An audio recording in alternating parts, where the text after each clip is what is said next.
Chargesheet आलं माझा, तर मला कधी सोडून घेणार? आम्ही बोललो मला मारून टाकलेत, मला ते पोराचं नाही पाहिजे एवढं म्हणणे. वडील आहे त्यांचं. पोलिसांनी काय संपर्क नाही केला मला. बाहेरून त्याला कोणतरी काहीतरी करून त्याला मारून टाकले. माझा मुलगा बोलला की मम्मी मला कवा सोडणार तुम्ही?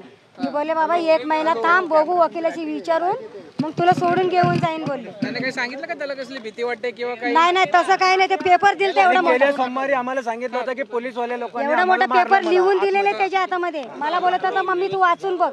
मी बोलले मला वाचता नाही येत, मला वाचता नाही येत. त्याला पेपर पण दिला होता मोठा. ऐका सर, मोठा पेपर पण दिला होता त्याला लिहून शनी, आणि त्या पेपर मध्ये काय लिहिलेलं होतं ते माहित नाही. तर ते बोललं की हे वाचा मम्मी, तर हे मम्मीला सांगितलं वाचून घ्या. तर ते बोललं की मला वाचायला येत नाही, तर ते काय असेल तर ते टाकून दे कुठेतरी कचऱ्यामध्ये. तर काय लिहून दिलं तर ते माहित नाही, आणि त्यालाच माहित होतं. काही नाही झालं तर ते पोराला कशाला मारले तुम्ही लोक? आणि अजून काय गुन्हा सिद्ध त्याचा रिपोर्ट नाही दाखवले, काय नाही दाखवले पोराचा. आणि आम्हाला न्याय पाहिजे. काहीच सांगितलं नाही आम्हाला. आणि हे प्रकरण दाबण्यासाठी त्याला मारलंय. हे प्रकरण दाबण्यासाठी ते पोराला बंदूक कसं पकडायला येणार? बंदूक कसं पकडणार माझा मुलगा? त्याला फटाकडी नाही वाजवले येत, त्या पोराला फटाकडी नाही वाजवले येत, गाडी नाही चालवायला येत, तर तो पोरगा कसा बंदूक धरेल? पोलीस काहीच बोलले नाही आम्हाला, काही कळवले पण नाही. आम्हाला न्याय भेटायला पाहिजे, आम्हाला न्याय पाहिजे. आम्ही बॉडी ताब्यात घेणार नाही, आणि याच्या चौकशी व्हायला पाहिजे पूर्ण आजपर्यंत. आणि शाळा प्रशासन पण गेलेले, शाळेतला पण पळून गेले. ते कुठे गेलेत? त्यांना पण शिक्षा. ते कुठे गेले शाळेतलं? आज चिठ्ठी जी आहे ना, ते पैसे पाठवायला त्यांनी दिला होता. त्या कैदी नंबरने आम्हाला लिहून दिलता, आतमध्ये कैदी होता तो, आणि चांगला बोलला माझ्याशी. आम्हाला दिला होता. हा, एवढ्या लवकर त्या पोराला मारून टाकले तुम्ही लोक.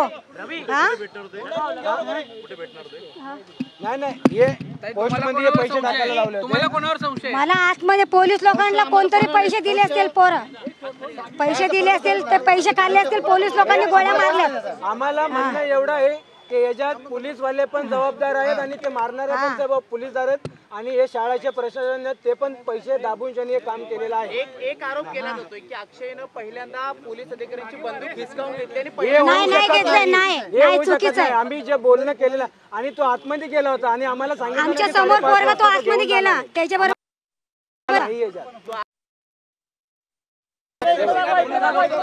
हे बघा, हा नंबर पण दिलेला आम्हाला. हे बघा,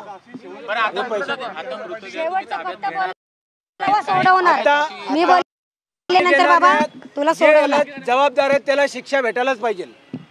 शिक्षा भेटल्याशिवाय आम्ही गप्प राहणार नाही. कोण जबाबदार आहे? कोणाला? या घटनेला शाळा प्रशासन आणि पोलीस हे दोन्ही जबाबदार आहेत.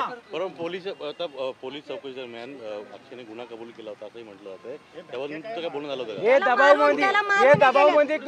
हे सगळ्या दबावमध्ये गुन्हा कबूल करून घेतलेला आहे त्याच्याकडून. याचा काहीच त्याचा संबंध नाही.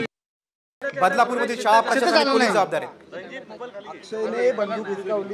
हा चुकीचा आहे गोष्ट, चुकीचा आहे गोष्ट. नाही चुकीचं आहे. खोटं गोष्ट आहे. नाही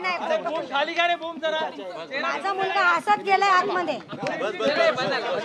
शेवटचं फक्त बोलला मम्मी, मला बोलला मम्मी कवा मला सोडणार.